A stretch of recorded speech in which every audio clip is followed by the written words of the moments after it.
പരിണയം. ആരോഹി പഴയ കാര്യങ്ങൾ ഓർത്തുകൊണ്ട് ഒരു നിമിഷം നിന്നുപോയി.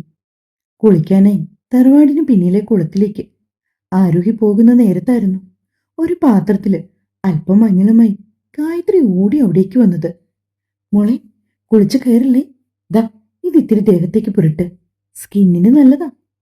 ഈ കോളേജിലൊക്കെ പോയി പൊടിയും വെയിലും അടിച്ച് നിറമൊക്കെ മങ്ങി വരുമ്പോ ഇത് പുരട്ടിയാ നല്ലതാ. ദേഹമൊക്കെ തിളങ്ങി നിൽക്കും. ചിരിയോടെ അത് പറഞ്ഞുകൊണ്ട് ആരോഹി നിർബന്ധിച്ച് മഞ്ഞൾ തേച്ചു പിടിപ്പിച്ച ഗായത്രിയെ ഒന്ന് നോക്കി നിന്നുപോയി ആരോഹി. എന്താടി സൂക്ഷിച്ചു നോക്കുന്നത്?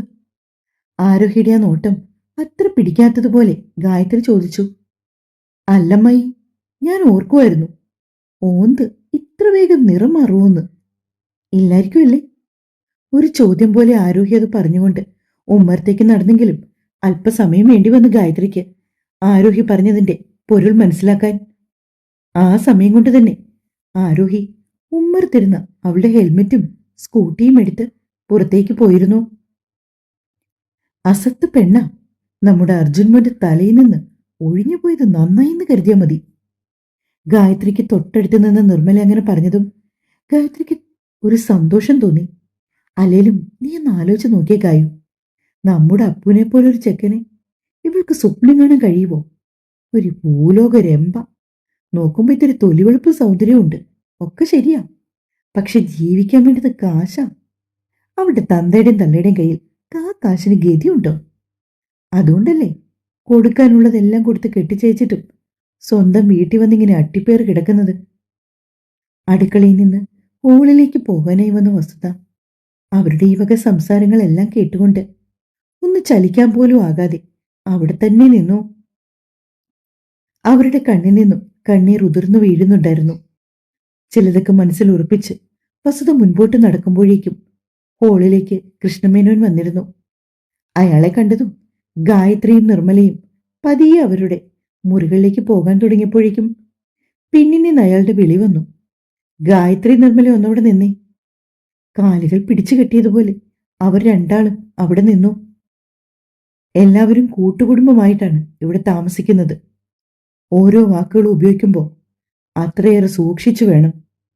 മേലാൽ നിങ്ങളുടെ രണ്ടുപേരുടെ ഭാഗത്ത് നിന്ന് ഇങ്ങനെയുള്ള സംസാരങ്ങൾ ആരോഹിക്കോ വസുതയ്ക്കോ ഈ വീട്ടിലുള്ള ആരുടെ നേരെയെങ്കിലും ഉയർന്നാൽ നിങ്ങൾ കാണുന്നത് കൃഷ്ണമേനോന്റെ മറ്റൊരു മുഖമായിരിക്കും. കൃഷ്ണമേനോൻ ദേഷ്യത്തിൽ അത് തന്നെ പറയുമ്പോൾ നിർമ്മലയുടെയും ഗായത്രിയുടെയും മുഖം കുനിഞ്ഞു പോയിരുന്നു. പോ, രണ്ടാളും എന്റെ മുന്നീന്ന്. അവജ്ഞയോടെ കൃഷ്ണമേനോൻ വീണ്ടും അവരോട് ദേഷ്യപ്പെട്ടതോടെ ഇരുവരും അവരവരുടെ മുറികളിലേക്ക് പോയി. ആരോഹി നേരെ പോയത് മറ്റെവിടേക്കുമായിരുന്നില്ല, നീലിമയുടെ വീട്ടിലേക്കാണ്. അന്ന് ശനിയാഴ്ച ആയതുകൊണ്ട് തന്നെ അവർ രണ്ടുപേർക്കും ജോലിക്ക് പോകേണ്ടായിരുന്നു. അതുകൊണ്ട് തന്നെ അല്പം താമസിച്ചാണ് നീലിമ ഉറക്കമെണീറ്റത്. കോളിമ്പല്ലടിച്ച് വാതിൽ തുറക്കാനായി ആരോഹി കാത്തുനിന്നു. ഉറക്കത്തിൽ നിന്നും കണ്ണു തിരുമ്മി എഴുന്നേറ്റ് വന്ന് വാതിൽ തുറക്കുന്ന നീലിമ കാണുന്നത് വല്ലാത്തൊരു ഭാവത്തിൽ മൊത്തത്തിൽ ഉലഞ്ഞു നിൽക്കുന്ന ആരോഹിയാണ്. എന്തു പറ്റിയാരു? നീലിമ ചോദിച്ചതും ഒരു പൊട്ടിക്കരച്ചിലോടെ ആരോഹി അവളുടെ തോളിലേക്ക് മുഖം ചേർത്തു. എന്താരു, കാര്യം പറ. അത് പിന്നെ നീലു, അർജുനട്ട് വിവാഹം കഴിക്കാൻ പോകുന്ന ആ പെൺകുട്ടിയുടെ വീട്ടുകാരൊക്കെ വന്നിട്ടുണ്ടായിരുന്നെന്ന്. പെട്ടെന്ന് ആരോഹി പറഞ്ഞതും വിശ്വാസം വരാത്ത പോലെ അവളെ നോക്കി നീലിമ. ഇത്ര പെട്ടെന്ന് അർജുന്റെ വിവാഹമായോ? അതേടി, അവരെല്ലാരും വന്നിട്ടുണ്ടായിരുന്നു ഇന്ന് വീട്ടില്.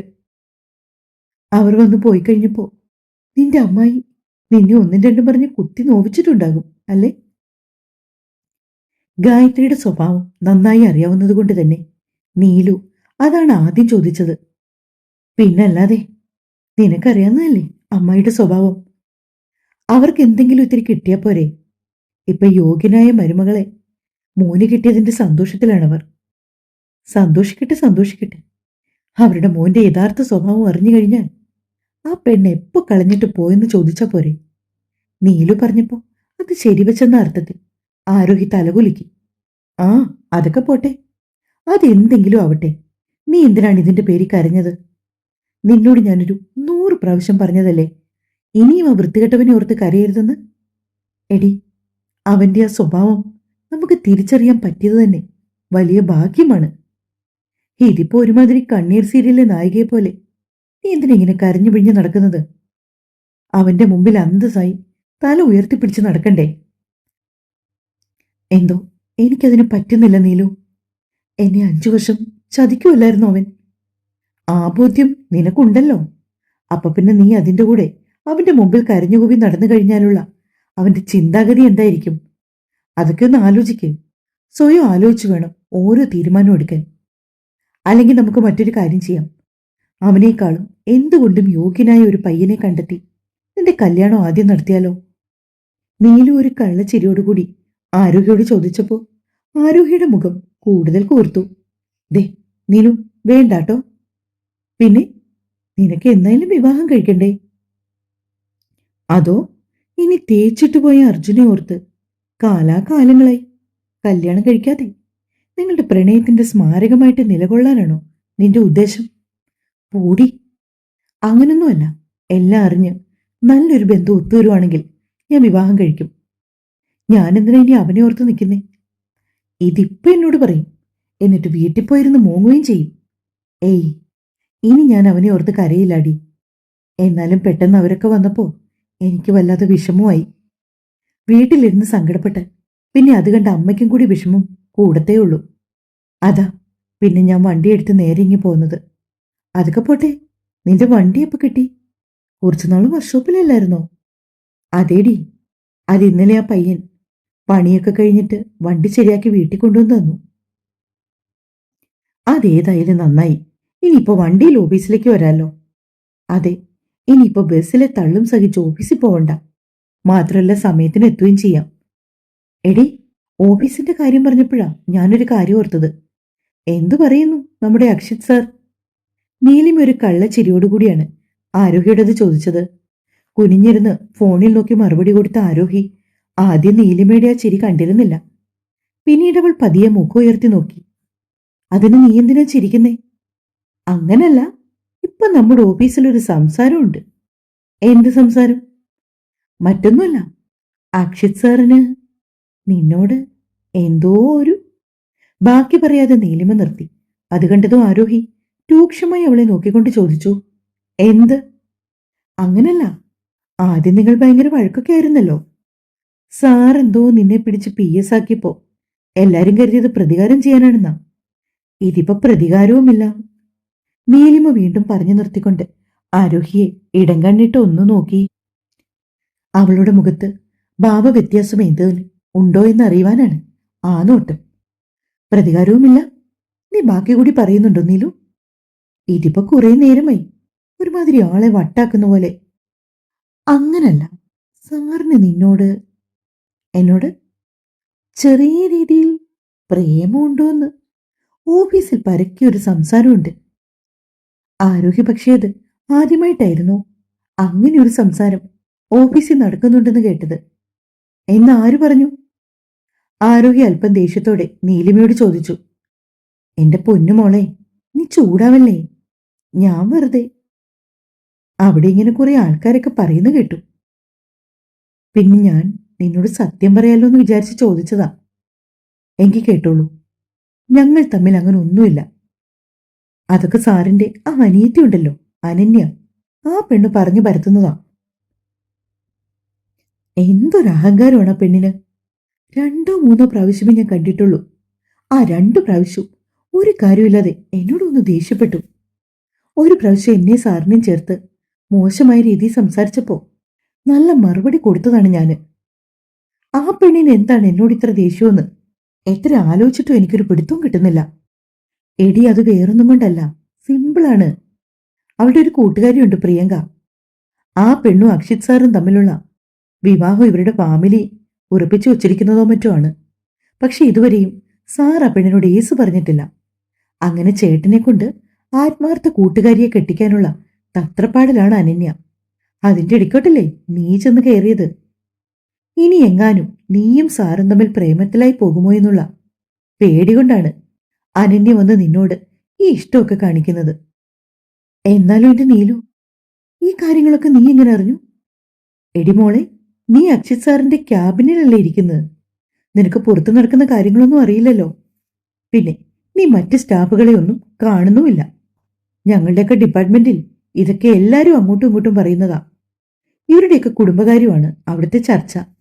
നീലിമ പറഞ്ഞു നിർത്തിയതും ആരോഹിക്ക് ചിരി പൊട്ടി. കൊള്ളാം, ആരെങ്കിലും ഇത് കേട്ടോണ്ട് വന്നാൽ പണി പോകും കേട്ടോ. സൂക്ഷിച്ചും കണ്ടും വേണം പരദൂഷണം പറിച്ച്. ആരോഹി തമാശ പോലെ പറഞ്ഞു. ഏയ്, അതിന് ഞാനൊന്നും പറയാറില്ല. വെറുതെ അവിടുത്തെ സീനിയർ സ്റ്റാഫ് പറയുന്ന കേട്ടോണ്ടിരിക്കും, അത്ര തന്നെ. എങ്കിൽ പിന്നെ ഞാൻ ഇറങ്ങട്ടെ നീലു? എടി, ആഹാരം കഴിച്ചിട്ട് പോകാം. വേണ്ടടി, അമ്മ ഒറ്റയ്ക്കുള്ള അവിടെ, ഞാൻ ചെല്ലട്ടെ അങ്ങോട്ട്. ഞാനാണെങ്കിലും നോക്കിയാകാൻ വേണ്ടി വന്നതാ. എങ്കിൽ പിന്നെ നീ പൊയ്ക്കോ. നീലിമയോട് യാത്ര പറഞ്ഞുകൊണ്ട് ആരോഹി അവിടെ നിന്നിറങ്ങി. അവൾ സ്കൂട്ടിയിൽ വീട്ടുമുറ്റത്തേക്ക് വന്ന് കയറുമ്പോൾ കാണുന്ന കാഴ്ച മുറ്റത്തെ ഗാർഡനിലിരുന്ന് ആരോടോ കാര്യമായി ഫോണിൽ സംസാരിക്കുന്ന അർജുനെയാണ്. അവന്റെ മുഖത്തെ സന്തോഷവും ചിരിയും കളിയും എല്ലാം ഒരു കണ്ണാലെ തന്നെ ആരോഹി കണ്ടു. മറുപുറത്ത് ആരാകുമെന്ന് അവൾ ഊഹിച്ചു. ഒരു വേള ഫോണിൽ സംസാരിച്ചുകൊണ്ടിരുന്ന അർജുന്റെ നോട്ടം ആരോഹിയിലേക്ക് നീണ്ടെങ്കിലും അവൾ അവനെ മൈൻഡ് ചെയ്യാതെ അകത്തേക്ക് കയറിപ്പോയി. ആരോഹി മുകളിലെ റൂമിലേക്ക് കയറി ചെല്ലുമ്പോൾ വസുധ ബെഡിൽ കിടക്കുകയായിരുന്നു. എന്തു പറ്റി അമ്മേ? എന്താ മുഖം വല്ലാതിരിക്കുന്നേ? വയ്യേ? ആരോഹി വസ്തുയുടെ നെറ്റിയിലും കഴുത്തിലും കൈവച്ചുകൊണ്ട് ചോദിച്ചു. ഏയ്, വയ്യായിക്കൊന്നുമില്ല. ചെറിയൊരു തലവേദന പോലെ. എന്നിട്ട് അമ്മയുടെ മുഖം കണ്ടിട്ട് കരഞ്ഞ ലക്ഷണമുണ്ടല്ലോ. ഇല്ല മോളെ, നിനക്ക് തോന്നുന്നതാ. ദേ അമ്മേ, ഞാൻ ഇന്നും ഇന്നലെയും കാണാൻ തുടങ്ങിയതല്ല അമ്മേ. എന്തെങ്കിലും ഉണ്ടെങ്കിൽ കാര്യം പറയണം, അല്ലാതെ ചുമ്മാ കിടന്ന് ഉരുളരുത്. എനിക്കത് ഇഷ്ടമില്ലാത്ത കാര്യമാണെന്ന് നമുക്കറിയാലോ. അത് പിന്നെ മോളെ, ഇന്ന് നീ നീലിമയുടെ വീട്ടിലേക്ക് പോയതിന്റെ പിന്നാലെ നിർമ്മലയും ഗായത്രിയും തമ്മിലുള്ള സംസാരം മുഴുവനും ആരോഗ്യോട് പറഞ്ഞു വസുധ. അതുകൊള്ളാം, അതും കേട്ടോണ്ടാണോ അമ്മ ഇവിടെ വന്ന് കിടക്കുന്നത്? ഞാൻ ഇപ്പൊ തന്നെ പോയി ചോദിക്കാ തള്ളയോട്, അവരുടെ ചിലവിലാണോ നമ്മളിവിടെ കഴിയുന്നതെന്ന്. ഇനി നീ ഒന്നും ചോദിക്കാനും പറയാനും പോകണ്ട. അവർക്കുള്ള മറുപടി അച്ഛൻ അപ്പൊ തന്നെ കൊടുത്തു. ആണോ? പിന്നെന്തിനാ അമ്മ അതോർത്ത് വീണ്ടും വിഷമിക്കുന്നത്? അങ്ങനല്ല, എന്നാലും ഒരെന്നാലും ഇല്ല. നോക്ക്, മുത്തച്ഛൻ സമ്മതിച്ചാൽ ഈ നിമിഷം നമ്മൾ നമ്മുടെ സ്വന്തം വീട്ടിലേക്ക് പോകില്ലേ? മുത്തച്ഛന്റെ നിർബന്ധം കൊണ്ടല്ലേ നമ്മൾ ഇവിടെ നിൽക്കുന്നത്. പിന്നെ ഇത് അന്യവീടൊന്നും അല്ലല്ലോ, അമ്മയുടെ സ്വന്തം വീടല്ലേ. ആരോഹി ഓരോരോ കാര്യങ്ങൾ എണ്ണി പറഞ്ഞുകൊണ്ട് വസുധയെ പരമാവധി സന്തോഷത്തിലാക്കാൻ ശ്രമിച്ചു. എന്തായാലും അമ്മ കുറച്ചു നേരം റെസ്റ്റ് എടുക്ക്. അതും പറഞ്ഞുകൊണ്ട് ആരോഹി പതിയെ മുറിക്ക് പുറത്തേക്ക് നടന്നു. ഗായത്രിയോട് 2 വർത്തമാനം പറയണമെന്ന ഉദ്ദേശത്തിൽ തന്നെയായിരുന്നു ആരോഹി മുറിക്ക് പുറത്തേക്ക് ഇറങ്ങിയത്. ഇടനാഴിയിൽ നിന്ന് മുറ്റത്തേക്ക് നോക്കിയവൾ കണ്ടു പുറത്ത് അർജുനും ആവണിക്കുമൊപ്പം എന്തോ സംസാരിച്ചു നിൽക്കുന്ന ഗായത്രിയെ. ആരോഹി നേരെ അവിടേക്ക് പോയി. തുടരും. എന്നും പറയും പോലെ സപ്പോർട്ട് ചെയ്തു തരണേ.